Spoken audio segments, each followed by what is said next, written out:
Et nous voilà réunis donc pour continuer le deuxième étage de la fusée 765.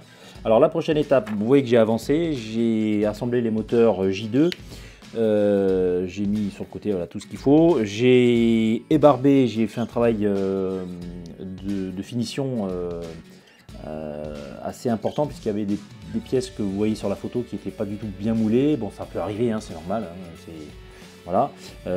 C'est pas le fait de Revell, hein. Revell c'est une très bonne marque. C'est des plastiques, des moulages des années 90, ils ont fait beaucoup de progrès depuis, toutes les marques d'ailleurs. J'ai assemblé ça aussi. Donc là, voilà, j'ai avancé, tout est bien fini. Il n'y a plus que donc, j'ai réuni toutes les pièces du deuxième étage. Donc vous voyez ici, voilà, on voit bien la caméra, voilà. Donc cette pièce là, j'ai assemblé les moteurs. Donc là, il y aura des couleurs à peindre. Donc la pièce ici flexible. Il y aura aussi cette pièce là d'intermédiaire, parce que ça c'est l'intermédiaire entre le premier étage et le deuxième étage. Donc là, il y aura des bandes blanches à synchroniser avec le deuxième étage, le premier étage. Ici que vous voyez, la caméra c'est bon.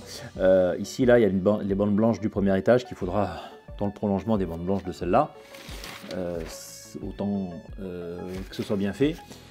Et on va primériser avec le primaire de surface là où on va peindre. Pourquoi? Parce que le plastique n'est pas forcément n'a pas la même texture au moulage. Vous pouvez avoir des petites zones un petit peu plus grasses, un peu moins précises, et le primaire va uniformiser, uniformiser la peinture et la surface pour que la peinture adhère d'abord mieux, et dans le temps les peintures durent plus longtemps.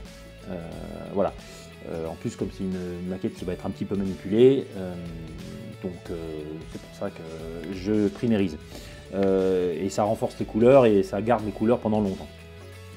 Donc on va primériser avec du scotch ici avant pour protéger les zones où on ne veut pas peindre. Donc tout ce qui est primérisé sera peint de différentes couleurs, mais ça sera peint. Donc je vais primériser tous les moteurs J2. Les endroits où les zones noires seront peintes. Certaines pièces, là, celle-là, oui, celle-là, et les petits réservoirs, etc. Donc tout ce qui est blanc ne sera pas primérisé. Donc là, je vais mettre du scotch pour tout ça. Voilà. Et puis, alors, dernière chose, là, vous voyez que le deuxième étage, il y a 5 moteurs. Vous voyez, là, il y aura 5 moteurs. Hop. Ici, il y a 5 moteurs. Voilà, il y a 1, 2, 3, 4, 5. Et là, vous voyez, il y en a 6. Oui, mais là, il nous dit x6 et x6. On se dit, mais pourquoi x6 puisqu'il y a 5 moteurs? Bah, tout simplement que le troisième étage a exactement le même moteur, J2. Donc, il y en a 6. Il y en a 5 du deuxième étage et 1 du troisième étage. Le dernier étage qui va propulser le reste de la fusée pour aller sur la Lune. Donc, en fait, on fait les 6. On les peint tout nickel et on en prend un et on le réserve sur le côté pour la prochaine étape qui sera du troisième étage. Donc c'est pour ça qu'ils nous disent de faire les 6 en même temps, c'est plus simple, comme ça c'est fait. Bon, allez, scotch, primaire, et on se retrouve après. Donc voilà, tout est primérisé, scotché, donc j'ai préparé les moteurs, j'ai mis des petits pics sur les petits réservoirs là qui vont aller se brancher sur les moteurs. Là aussi les pièces sont primérisées, dessus. Les étages sont scotchés. Ici j'ai mis une protection puisque j'ai préparé, vous voyez toutes les couleurs dont je vais me servir pour tout ça. Donc là j'ai mis une protection puisque le dôme ici c'est en couleur argent et le tour à l'intérieur du réservoir est en verre fougère. Donc c'est pour protéger, tout simplement pour pas que ça déborde. Donc là tout est scotché, là je vais mettre en couleur Donc là, ce sera les noirs ici, et les bandes noires et blanches synchronisées entre l'étage intermédiaire, enfin la pièce intermédiaire du premier étage et du second étage. Là, vous voyez, c'est blanc puisque c'est pas encore peint. Donc ça, je le ferai après. Voilà, donc là, ce sera les moteurs qui vont aller là-dedans. Donc ça je le ferai après, c'est pas urgent de m'en occuper maintenant. Donc j'ai assemblé les deux ici pour peindre en une seule fois, comme ça c'est bien synchronisé avec le scotch bien droit comme il faut. Cette pièce là ne sera pas à peindre puisqu'elle restera comme ça. J'ai fait un préassemblage avant évidemment puisque comme je vous l'ai dit tout à l'heure, j'ai fait un travail d'ajustage du moulage des pièces. Donc là maintenant il faut mettre la couleur. Alors vous avez vu ici un petit truc que je vous conseille, c'est encore une fois, vous prenez de la pâte à fixe et vous mettez à l'endroit où vous faites un petit dôme, ça colle sans coller, vraiment la pâte à fixe. Donc une fois que c'est primérisé, enfin où c'est peint, vous enlevez la pâte à fixe et l'endroit n'est pas peint parce que ça va être collé et c'est cette pièce là qui va se mettre là, comme ça. Ça ne sert à rien de mettre de la peinture sur cet endroit. Donc voilà, j'ai préparé les couleurs donc, avec le pinceau pour le noir pour tout ça, les petits pinceaux tout petits pour les pièces plus petites, l'argent, le rouge, le blanc, l'or, le noir, le vert fougère et donc l'argent en bombe. Et puis la mise en couleur, on y va. C'est parti.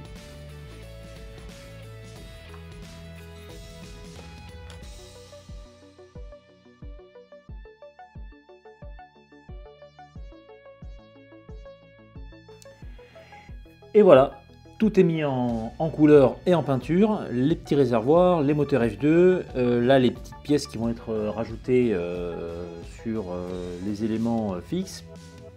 Il n'y a plus qu'à monter tout ça, faire l'assemblage avec de la colle qui va bien. Donc je vais d'abord monter, sur le mode d'emploi il y a marqué qu'il faut mettre les moteurs J2 là-dessus d'abord et après monter l'élément souple. Moi je vais faire le contraire, je vais d'abord monter l'élément souple ici sur l'élément du haut avec l'élément du bas parce que s'il y a un ajustement à faire, je préfère être plus libre de mes mouvements et ne pas accrocher les 5 moteurs J2 qui vont dépasser, on ne sait jamais.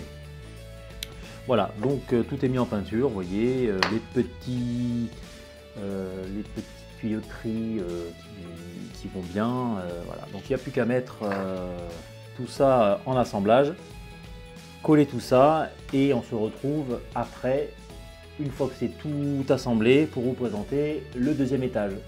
Allez, on y va.